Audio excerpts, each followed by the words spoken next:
नमस्कार दोस्तों, welcome to market for details. देश की दिग्गज केमिकल कंपनी यूपीएल के द्वारा राइट इशू का अनाउंसमेंट किया गया है, जिसमें कंपनी के जो एग्जिस्टिंग शेयर होल्डर्स होंगे वो अपने शेयरों के अनुपात के हिसाब से राइट इशू के लिए अप्लाई कर सकेंगे। लेकिन जो कंपनी में अभी भी राइट इशू के लिए अप्लाई करना चाहते हैं, उन्हें रिकॉर्ड डेट तक कंपनी के शेयर वहां पे बाय करने होंगे, जिसके लिए रिकॉर्ड डेट का अनाउंसमेंट कंपनी के द्वारा कर दिया गया है। साथ ही साथ कंपनी के द्वारा अपनी सब्सिडरी कंपनी में हिस्सेदारी सेल करके रकम जुटाई जा रही है।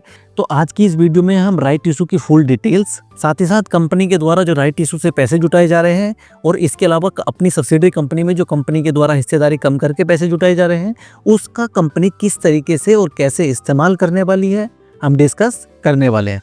तो वीडियो में एंड तक बने रहिएगा। सबसे पहले अगर मैं बात करूं कंपनी के फंडामेंटल की, तो लगभग 41,000 करोड़ का मार्केट कैप है। बुक वैल्यू देखोगे तो बहुत शानदार हमें देखने को मिलती है 359 रुपीज़ की। इसके अलावा कुछ भी हमें शानदार इसमें देखने को अभी नहीं मिलता है। वजह है कंपनी के द्वारा लगातार लॉस किए जाना। रिटर्न ऑन इक्विटी देखो वो भी निगेटिव में है और कंपनी के ऊपर भारी भरकम कर्जा है। लगभग 33,000 करोड़ रुपए का 1.23 की डेब्ट इक्विटी इसकी बैठती है।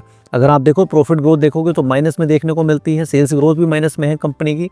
लेकिन अभी शेयर होल्डिंग पैटर्न पे अगर हम नजर डालते हैं तो प्रमोटर के द्वारा तो स्टेक लगभग उतनी ही है। 5 के भी लगभग अगर आप देखोगे तो 0.3 की कमी देखने को मिलेगी। लेकिन यहाँ डीआई के द्वारा लगभग 2% स्टेक यहाँ पे इंक्रीज होते हुए हमें देखने को मिले हैं। वहीं पब्लिक के स्टेक यहाँ पे हमें 2% कम होते हुए देखने को मिले हैं, जिस कारण नंबर ऑफ शेयर होल्डर देखोगे तो 4,38,000 से घटकर 3,76,000 पर आ गए हैं। लेकिन बात करें अगर कंपनी के फाइनेंशियल की, तो कंपनी के सेल्स में हमें काफी अप डाउन लगातार हमें देखने को मिल रहा है। लेकिन इस बार कंपनी के द्वारा लास्ट ईयर के सेम क्वार्टर से भी और पिछले क्वार्टर से भी अच्छा प्रदर्शन किया है।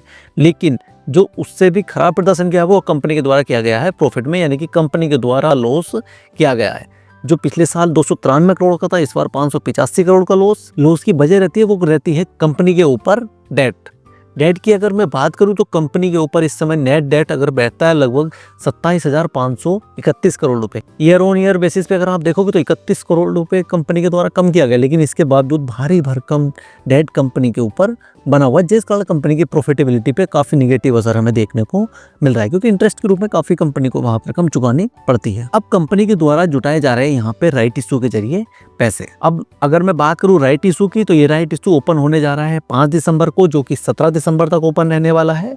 और इस इशू के लिए 360 रुपए प्रति शेयर प्राइस फिक्स किया गया है। राइट इशू के लिए अगर मैं रिकॉर्ड डेट की बात करूं तो इसके लिए है 26 नवंबर 2024। राइट इशू के मैं शेयर रेशो की बात करूं तो इसमें 1:8, यानी कि आपको 8 शेयर पर 1 शेयर सब्सक्राइब करने के लिए आरई आपको यहाँ पे मिलने वाला है। यानी कि अगर आप यूपीएल के लिए राइट इशू अप्लाई करना चाहते हैं तो आपके पास में 26 नवंबर तक कंपनी के शेयर होने चाहिए। तो जिस अनुपात में कंपनी के शेयर होंगे, यानी कि 8 के अनुपात में, यानी कि आपके पास में अगर 80 शेयर होंगे तो आपको 10 आरई यहाँ पे अप्लाई करने के लिए मिल जाएंगे, जो कि लगभग 30 से 35% के प्रीमियम पे आपको यहाँ पे सब्सक्राइब करने के लिए मिलने वाले, जो कि आपको मौका मिलेगा 5 दिसंबर से 17 दिसंबर के बीच में आप इस राइट इशू के लिए अप्लाई कर सकेंगे। अब बात करें अगर वही यूपीएल के द्वारा जो अपनी सब्सिडरी कंपनी में हिस्सेदारी कम की गई है, तो उसमें बताया है कि यूपीएल की जो सब्सिडरी कंपनी है एडवांटा, उसमें अल्फावेव लगभग 12.44% हिस्सेदारी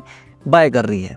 इसमें से 8.93% हिस्सेदारी तो कंपनी यूपीएल से खरीदेगी और बाकी की 3.51% हिस्सेदारी एडवांटा की तरफ से नए शेयर जारी किए जाएंगे। एडवांटा एंटरप्राइज की अगर मैं बात करूं तो इसमें दूसरा इस तरीके का भारी बड़ा निवेश है। इससे पहले अक्टूबर 2022 में केकेआर ने इसमें लगभग $30 करोड़ का निवेश किया था। अब इतना बड़ा निवेश करने के बावजूद भी यूपीएल के पास में इसकी मेजॉरिटी हिस्सेदारी बनी रहेगी, लगभग 74.7% हिस्सेदारी रहेगी, जिसमें केकेआर के पास होगी लगभग 12.86%, वहीं अल्फावेव के पास हो जाएगी 12.44%। इसमें रेगुलेटरी मंजूरी लेना अभी बाकी है। एडवांटा की अगर मैं बात करूं तो 80 से अधिक देशों में कंपनी का कारोबार फैला हुआ है। अब बात करते हैं हम राइट इशू तथा इस सब्सिडरी में जो हिस्सेदारी कम करके कंपनी को पैसे मिल रहे हैं उनका इस्तेमाल कैसे करने वाली है।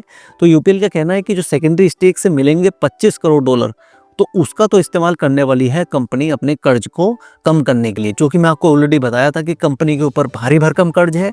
अगर कंपनी का कर्ज यहाँ पे कम होता है तो उससे कंपनी की प्रॉफिटेबिलिटी में हमें अंतर देखने को वहाँ से मिल सकता है। जो कंपनी लगातार लॉस बुक कर रही है वो हमें प्रॉफिट की ओर अग्रसर होती हुई वहाँ से दिख सकती है। वहीं जो एडवांटा $10 करोड़ के लिए प्राथमिक इक्विटी निवेश का इस्तेमाल अपनी जो ग्रोथ है उसको स्पीड अप करने के लिए कंपनी वहाँ पे करने वाली है, जिसका लक्ष्य है कृषि उत्पादों की मजबूत मांग का लाभ उठाना। यानी कह सकते हैं कंपनी के द्वारा अपने कर्ज को कम करना तथा बिजनेस की ग्रोथ को इम्प्रूव करने के लिए अपने इस पैसे का इस्तेमाल पूर्ण रूप से करने वाली है, जिसका असर आने वाले क्वार्टर्स या ईयर्स में हमें दिखने को मिल सकता है, जिससे यूपीएल के हमें फंडामेंटल मजबूत होते हुए देखने को मिलेंगे, जिसका असर आने वाले समय में शेयर पे भी देखने को मिल सकता है। तो आज के लिए बस इतना ही। वीडियो अच्छी लगी हो तो लाइक शेयर करें, चैनल पर नए हो तो सब्सक्राइब करना ना भूलें।